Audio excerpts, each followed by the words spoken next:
जय भीम, नमो बुद्धाय। The Buddha and his धम्म, बुद्ध और उनका धम्म, इसका छठा खंड और चौथा भाग, यहाँ तक हम आए हैं। चौथे भाग में ये मेन चैप्टर जो है, छठा खंड, वो बुद्ध के समकालीन है। और समकालीनों में एक चैप्टर अलग किया है जो बुद्ध के समर्थक थे और प्रशंसक थे। तो इस चौथे भाग में, छठे कांड के चौथे भाग में, समर्थकों में और प्रशंसकों में धनंजानी ब्राह्मणी, जो भारद्वाज ब्राह्मण की पत्नी थी, मल्लिका, जो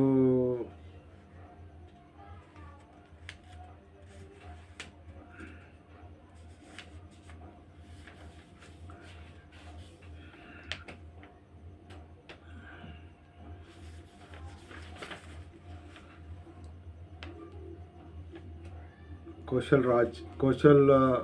राज जो प्रसेनजित है,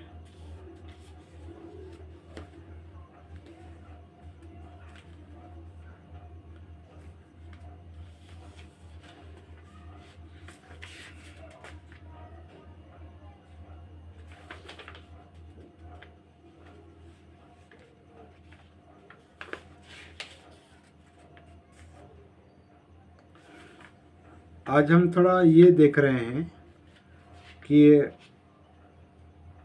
ये जो समर्थक और प्रशंसकों का जो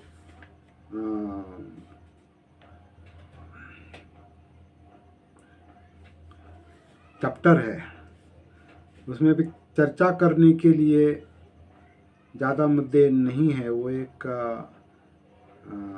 वो संवाद है और उसमें कुछ कहानियाँ हैं और वो हम पढ़ सकते हैं इंडिविजुअली। आप स्वयं उसको पढ़ सकते हैं।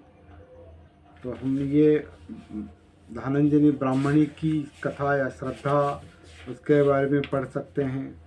मल्लिका जो प्रसेनजित कौशल राज की राजा की पत्नी थी, उसके बारे में हम पढ़ सकते हैं। और तीसरा जो है, एक गर्भिणी की तीव्र अभिलाषा, जो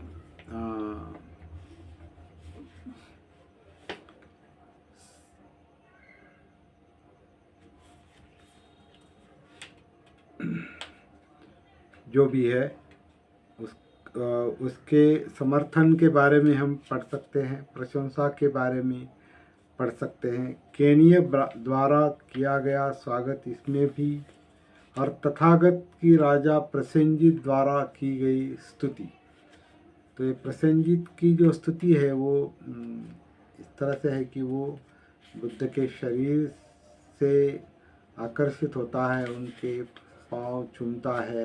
एक घटना ऐसी आई है कि जेतवन आराम में उनके वो पाँव छूता है, स्पर्श करता है और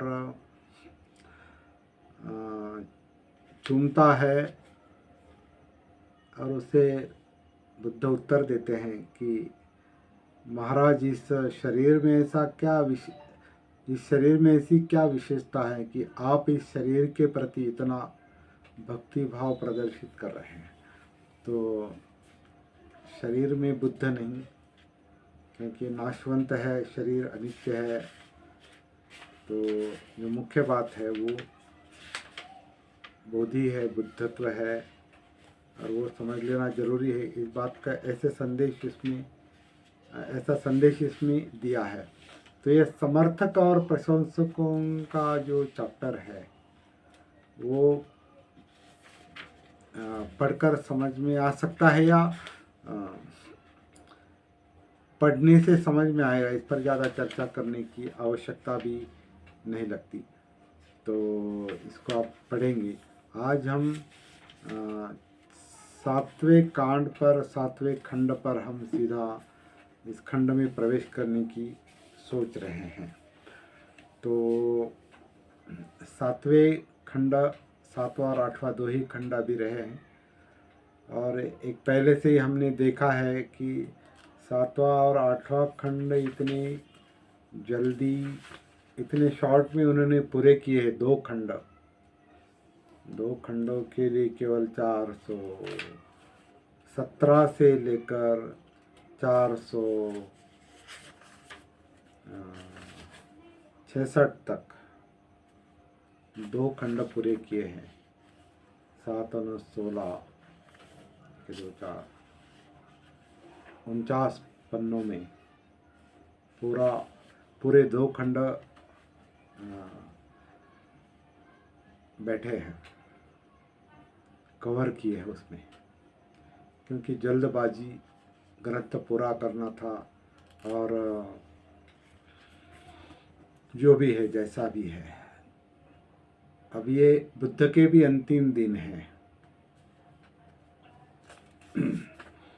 इसका 7वें खंड का, 7वें कांड का जो टाइटल है, महान परिव्राजक की अंतिम चारिका। महान परिव्राजक की अंतिम चारिका मुख्य जो है, इसका टाइटल अंग्रेजी में वो है हिज एंड, मतलब बुद्धाज एंड, इतना ही है। सॉरी,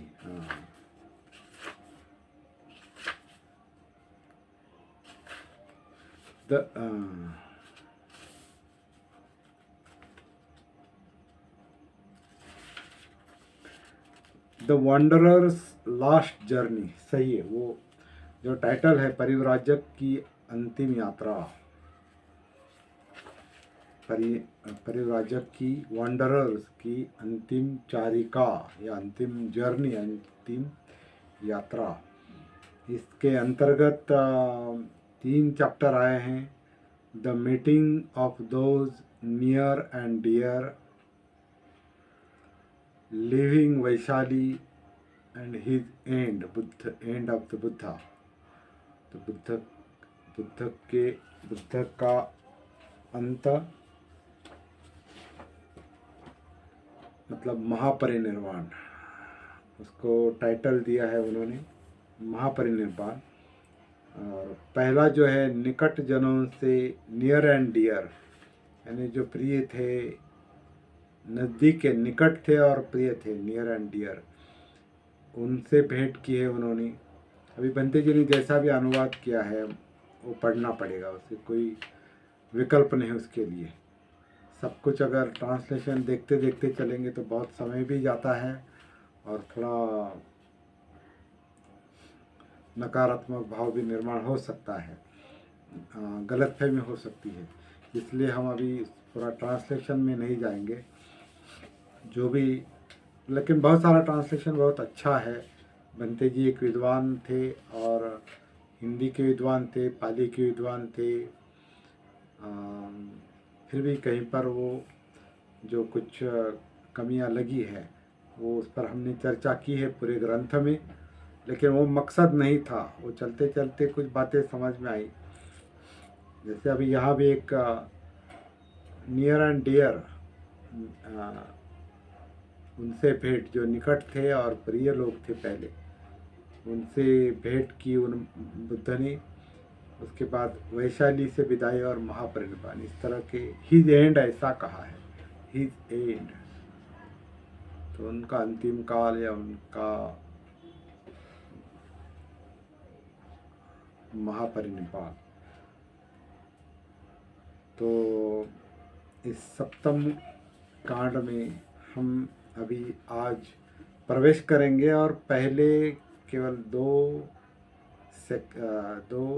चैप्टर पढ़ेंगे। पहला भाग, निकट जनों से भेंट, उसका पहला चैप्टर है धर्म प्रचार के केंद्र, धम्म प्रचार के केंद्र।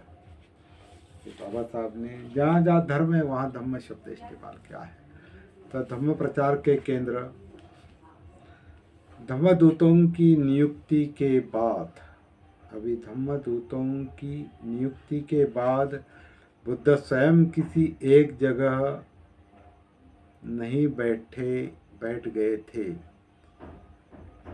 धम्मदूतों की नियुक्ति के बाद बुद्ध स्वयं किसी एक जगह पर नहीं बैठे रहे, वे भी स्वयं धम्मदूत बने रहे अंत तक। इस खंड का और अंतिम 8वें खंड की और एक विशेषता लगती है, जैसे बुद्ध के अंतिम दिन है, बाबा साहब के भी अंतिम दिन थे। ये ग्रंथ लिख रहे हैं, उन बाबा साहब के भी अंतिम दिन थे और बुद्ध के भी अंतिम दिनों के बारे में वो लिख रहे हैं। ये किताब लिखकर पूरी हुई,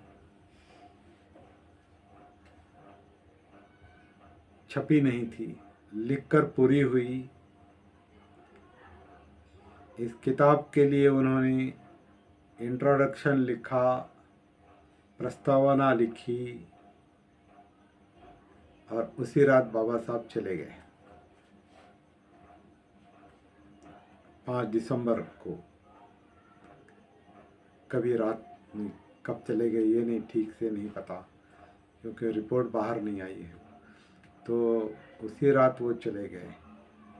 तो ये बाबा साहब के अंतिम दिन और अंत, बुद्ध के भी अंतिम दिन और अंत, एक तरह का क्या कहेंगे, संयोग है। बाबा साहब बुद्ध से कितने एकरूप थे इसलिए पता चलता है। और यहाँ कोई तर्क काम नहीं करता, समझने वाले को इशारा काफ़ी है। तो धम्मदूतों की नियुक्ति के बाद बुद्ध स्वयं कभी एक जगह पर नहीं बैठे रहे, रुके रहे। धम्मदूतों को उन्होंने नियुक्ति की, मतलब चरत भिक्खवे चारिकं बहुजनिताय बहुजन सुखाय, ये उनका भिक्षुओं के लिए, हर भिक्षु के लिए एक आदेश था कि कोई 2 भिक्षु एक दिशा में मत जाओ, अपना दुख मुक्ति का अनुभव और ज्ञान प्रज्ञा लोगों को बताओ, लोगों को मुक्त कर दो। और 2 भिक्षु एक दिशा में नहीं जाएंगे, ऐसा भी उन्होंने कहा, ऐसा ग्रंथों में आता है। तो धम्मदूतों की नियुक्ति मतलब इस तरह के आदेश है।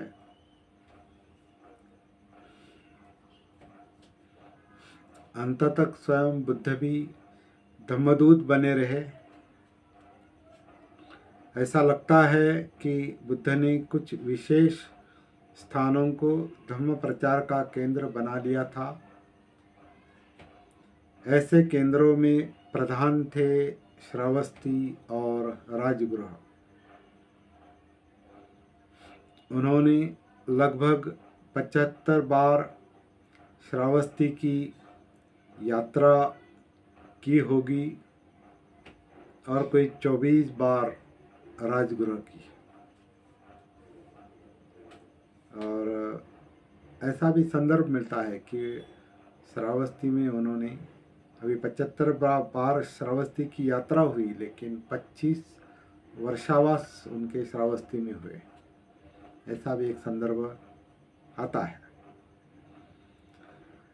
कुछ दूसरे स्थान धम्म प्रचार के छोटे केंद्र थे, जैसे कपिलवस्तु, जहाँ तथागत 6 बार गए, वैशाली 6 बार गए, कम्मासदम्म 4 बार गए।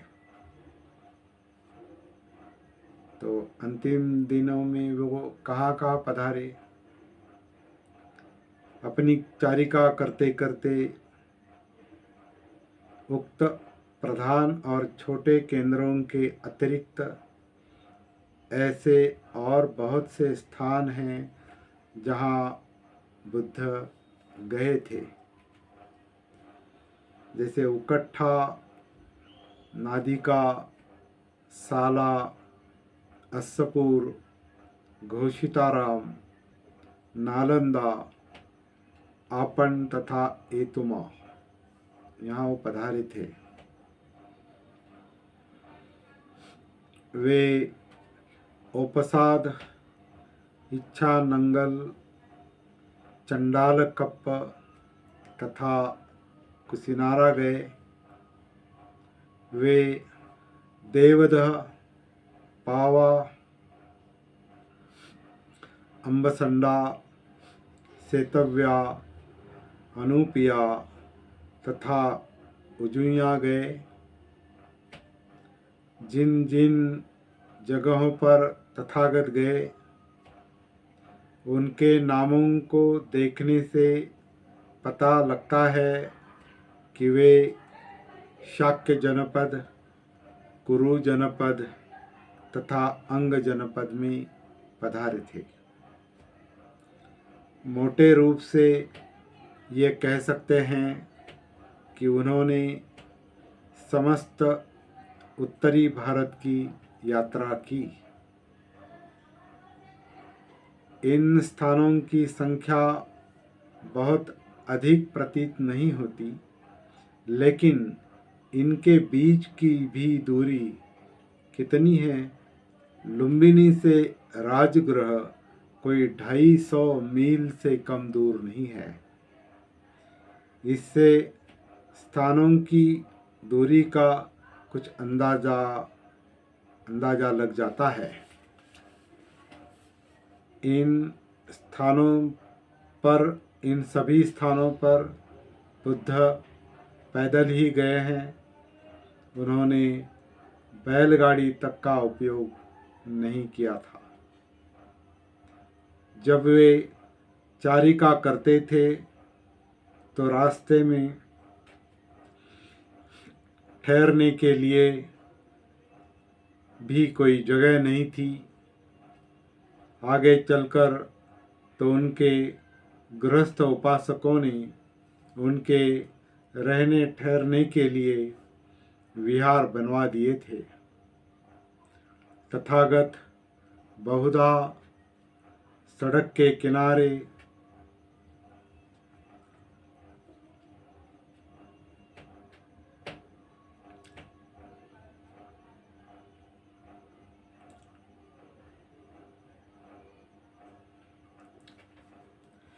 वृक्षों की छाया में रात बिताते थे।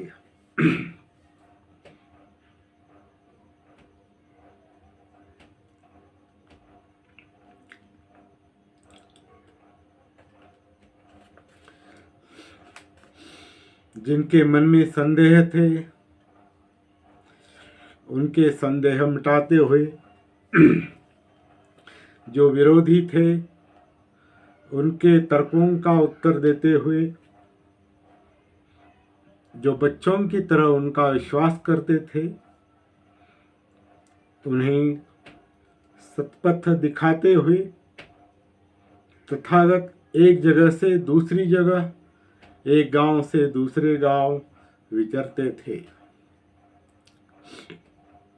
बुद्ध जानते थे कि जितने लोग उनका उपदेश सुनने आते थे, वे सब समान रूप से बुद्धिमान होते थे, और न ऐसे ही कि जिनकी पहले से कुछ पूर्व धारणाएं न बनी हुई हो। उन्होंने भिक्षुओं को बता तक दिया था कि श्रोतागण 3 प्रकार के होते हैं। खाली दिमाग, जिनका खाली दिमाग होता है, जिस अज्ञानी को कुछ दिखाई नहीं देता, यद्यपि वह बार बार भिक्षुओं के पास आता है, आदि मध्य अंत तक उनके प्रवचन सुनता है, लेकिन कुछ नहीं समझ सकता, उसे बुद्धि तक नहीं होती। लेकिन उनसे अच्छा वो आदमी होता है जिसका चित्त एकाग्र नहीं होता। वह बार बार भिक्षुओं के पास जाता है, आदि मध्य अंत तक उनके प्रवचन सुनता है, और जब तक वहाँ बैठा रहता है तब तक सब कुछ समझता भी है। लेकिन वहाँ से उठने पर उसके दिमाग में कुछ टिका नहीं रहता, उसका दिमाग कोरा हो जाता है। इन दोनों से प्रशस्त पत्र आदमी अच्छा है, प्रशस्त प्रज्ञ आदमी अच्छा है। अब भी वह भी बार बार भिक्षुओं के पास जाता है, आदि मध्य अंत तक उनके प्रवचन सुनता है, वहाँ बैठे बैठे सब कुछ समझता है, सब कुछ ध्यान में रखता है, स्थिर चित्त, एकाग्र चित्त और धम्म तथा धम्म के विषयों में दक्ष रहता है। इन सब के बावजूद बुद्ध धम्मोपदेश के उद्देश्य से एक स्थान से दूसरे स्थान पर विचरते ही रहे। उन्होंने कभी क्लांति का अनुभव नहीं किया। उन्होंने कभी क्लांति अनुभव नहीं की। एक भिक्षु की तरह ही बुद्ध के पास 3 चीवरों से अधिक कभी नहीं रहे। वे दिन में एक ही बार भोजन ग्रहण करते थे। वे हर रोज घर घर भिक्षाटन करते थे। किसी भी मानव ने इतने कड़े कर्तव्य को नहीं निभाया होगा और इतनी प्रसन्नता के साथ। इस तरह से ये पहले 2 चैप्टर हैं 7वें खंड के। तीसरा भी पढ़ लेते हैं।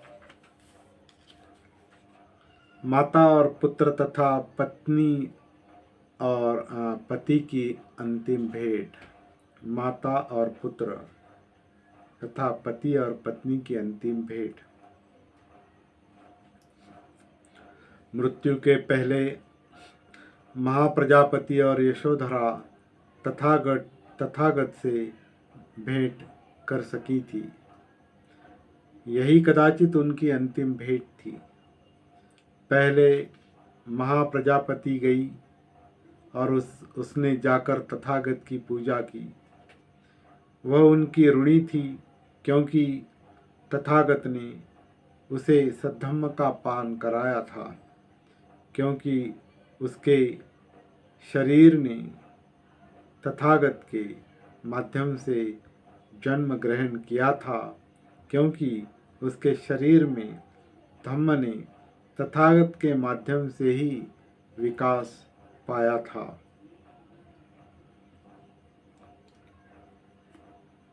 क्योंकि उसने तथागत के धम्म रूपी दुग्ध का पान किया था, क्योंकि उसने इन्हीं की सहायता से संसार सागर को तैर कर पार किया था। ये कितनी बड़ी बात थी कि वह बुद्ध की जननी मानी गई। और तब उसने अपनी बात कही, अब मैं इस देह का त्याग कर मृत्यु को प्राप्त होना चाहती हूँ। हे दुख का अंत करने वाले भगवान, मुझे अब इसकी अनुमति दे। यशोधरा ने बुद्ध से बात करते हुए कहा। अब वह 78 वर्ष की हो गई है। तथागत ने कहा कि वह उनका 80वां वर्ष है। दोनों में 2 साल का अंतर था शायद। यशोधरा ने कहा कि आज की रात ही यशोधरा ने कहा कि आज की रात ही उसकी अंतिम रात्रि है। महाप्रजापति की अपेक्षा उसका स्वर अधिक संयत था। उसने तथागत से न मरने की अनुमति मांगी, और उन्होंने तथागत से न मरने की अनुमति मांगी और न महाप्रजापति की तरह उसने उन्हीं की शरण ही ग्रहण की, बल्कि प्रति उसके प्रति विरुद्ध उसने कहा, मैं अपनी शरण आप हूँ। तो ये तो बुद्ध का संदेश था, मुख्य संदेश था। अत्त ही अत्थनो नाथो, या अत्त शरणं। जो जैसे महाप्रजापति उनकी शरण, महाप्रजापति ने उनकी शरण ली, और यशोधरा ने अत्त शरणं, मैं अपनी शरण आप हूँ कहा। वह अपने जीवन के सभी बंधन काट चुकी थी। वह अपनी कृतज्ञता प्रकट करने आई थी, क्योंकि तथागत ही उसके पथ प्रदर्शक थे, और तथागत से ही उसने धम्म बल प्राप्त किया था। आज के लिए इतना काफ़ी है। कल अगला चैप्टर हम देखेंगे। जय भीम, नमो बुद्धाय।